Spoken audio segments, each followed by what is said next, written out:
नरसिम्हा राव जी को जिस तरह से अपमानित किया वो भी तेलंगाना की जनता आज भी नहीं भूल सकती। और तेलंगाना आंदोलन में 2009 में अलग तेलंगाना का वादा करने के बाद भी न देने के कारण कम से कम 15 युवाओं ने अपनी जान गंवाई। जब तेलंगाना की जनता बीआरएस को, टीआरएस को बदलना चाहती है, मैं तेलंगाना की जनता को स्पष्ट रूप से बताना चाहता हूं कि आप ओवैसी को वोट दोगे तो भी वो बीआरएस के पास जाने वाला है, आप कांग्रेस को वोट दोगे तो भी वो केसीआर के साथ जाना है। ये ट्रैक रिकॉर्ड है। जब जब ओवैसी के विधायक चुनकर आए, तुष्टीकरण की राजनीति के कारण उन्होंने टीआरएस का, बीआरएस का समर्थन किया और कांग्रेस के जितने विधायक चुनकर आए गत 2 चुनाव में, सारे के सारे बाद में टीआरएस में शामिल हो गए। इसका मतलब है कि आपका वोट जो राज्य में सत्ता परिवर्तन के लिए है वो निश्चित रूप से जाया जाएगा अगर वो वोट कांग्रेस में जाता है। अगर यहां परिवर्तन करना है तो मोदी जी के नेतृत्व में केवल और केवल भारतीय जनता पार्टी ही परिवर्तन कर सकती है और कोई पार्टी नहीं कर सकती। और ये तीनों पार्टियों के बीच में एक और साम्यता है, परिवारवाद की। ये 2G, 3G और 4G पार्टियां हैं। आप 2G, 3G, 4G से करप्शन के बारे में नहीं कह रहा। केसीआर की पार्टी 2G पार्टी है, केसीआर और केटीआर। ओवैसी की पार्टी 3G पार्टी है, 3 पीढ़ियों से परिवार में ही नेतृत्व रहा है। और कांग्रेस पार्टी 4G पार्टी है, जवाहरलाल नेहरू, इंदिरा गांधी, राजीव गांधी और अब राहुल गांधी। यहां मेरिट्स की कोई जगह नहीं है, लोकतांत्रिक मूल्यों की कोई जगह नहीं है। ये तीनों परिवारवादी पार्टियां हैं। इसलिए चुनाव के पहले अलग अलग कपड़े, अलग अलग चोले, अलग अलग नारे लेकर आते हैं, चुनाव के बाद सब एक दूसरे के साथ इकट्ठा हो जाते हैं।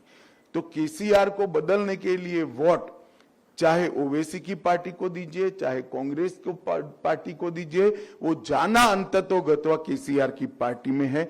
अगर आप भारतीय जनता पार्टी को मौका देते हैं तो हम तेलंगाना के आंदोलनों के सभी शहीदों का स्वप्न पूरा करने का काम भारतीय जनता पार्टी करेंगी।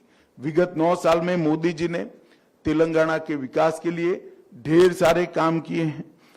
10 साल में 2004 से 14 कांग्रेस पार्टी ने संयुक्त आंध्र प्रदेश को डिवोल्यूशन और ग्रांट इन एड के 2 लाख करोड़ रुपया दिया था। मैं आज कांग्रेस के नेतृत्व को सवाल पूछना चाहता हूं, इसका जवाब दें। 10 साल तक केंद्र में सोनिया मनमोहन की सरकार थी, इन्होंने 2 लाख करोड़ रुपया संयुक्त आंध्र प्रदेश को दिया।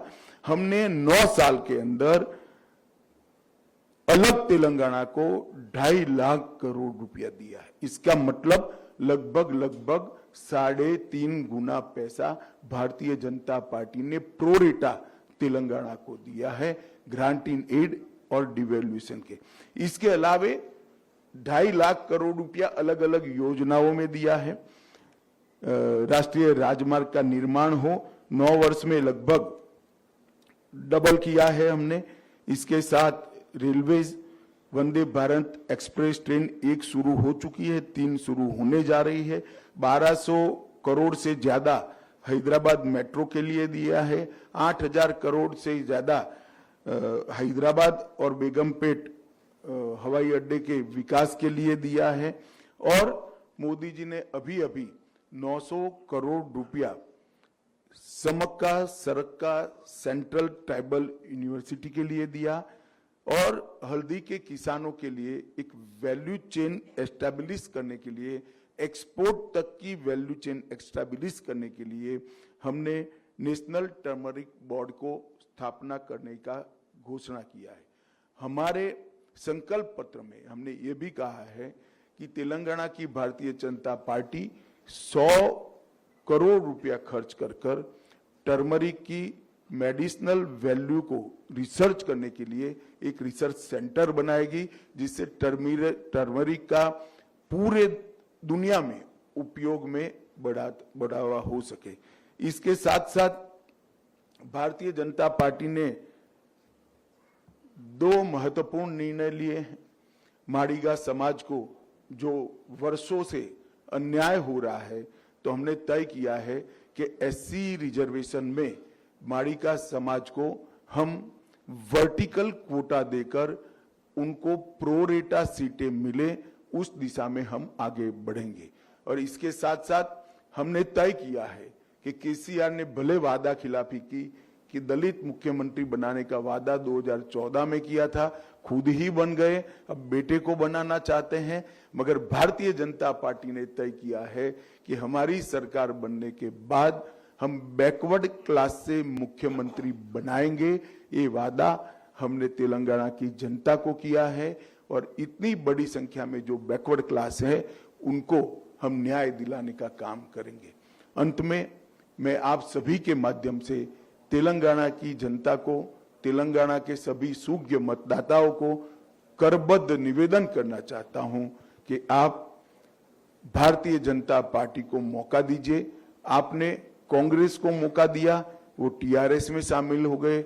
आपने टीआरएस को मौका दिया, करप्शन के अलावे कुछ नहीं किया, बदहाली के अलावे कुछ नहीं किया, केवल और केवल तुष्टीकरण की राजनीति की है।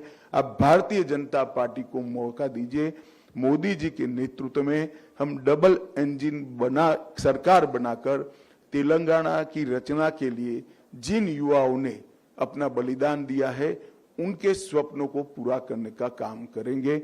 ये अपील मैं आज इस प्रेस वार्ता के माध्यम से तेलंगाना की जनता से करना चाहता हूं। धन्यवाद। कोई बताता जाए भी, बताओ, माइक के बगैर बताओ, दे दो भाई, आगे बोलो तुम।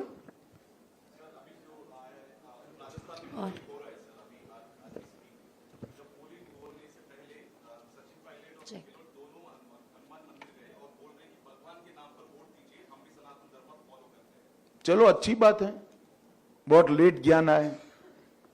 अमित शाह जी, सुरेखा इंडिया टीवी से। एमआईएम और बीआरएस ये कर रही है कि अगर भाजपा को अगर मौका दिया जाता है तो यहाँ पर कम्युनल वायलेंस और मॉब लिंचिंग जैसी घटनाएं बढ़ेंगी और उसी को लेकर मुद्दा भी मना रही है, कई जगह पर प्रचार कर रही है। आप क्या जवाब देना चाहिए? देखिए, दंगों के लिए भारतीय जनता पार्टी का ट्रैक रिकॉर्ड आप सब कुछ ऑनलाइन उपलब्ध होता है, चेक कर सकते हैं। जहां जहां भारतीय जनता पार्टी की सरकारें बनी है वहां दंगे समाप्त हो गए। दंगों का ट्रैक रिकॉर्ड सबसे खराब अगर किसी का है तो कांग्रेस पार्टी का है। हम अपीसमेंट नहीं करते लॉ एंड ऑर्डर में, और क्योंकि अपीसमेंट नहीं करते, किसी की हिम्मत नहीं है दंगा कराने की। जहां जहां भारतीय जनता पार्टी की सरकारें बनी है वहां वहां दंगे बंद हुए हैं, बड़े नहीं। आप मोदी को देंगे वो फाइनली जाएगा बीआरएस के पास, जैसा आप कांग्रेस के ऊपर आरोप लगा रहे, सेम वही बात उन्होंने भी बोली कि कोई सवाल ही नहीं खड़ा होता। मैं सार्वजनिक रूप से स्पष्ट करना चाहता हूं, भारतीय जनता पार्टी और बीआरएस से कभी सैद्धांतिक रूप से समझौता नहीं हो सकता, ना पॉलिटिकल अलायंस हो सकता है, ना टैक्टिकल अलायंस हो सकता है। Sir, this is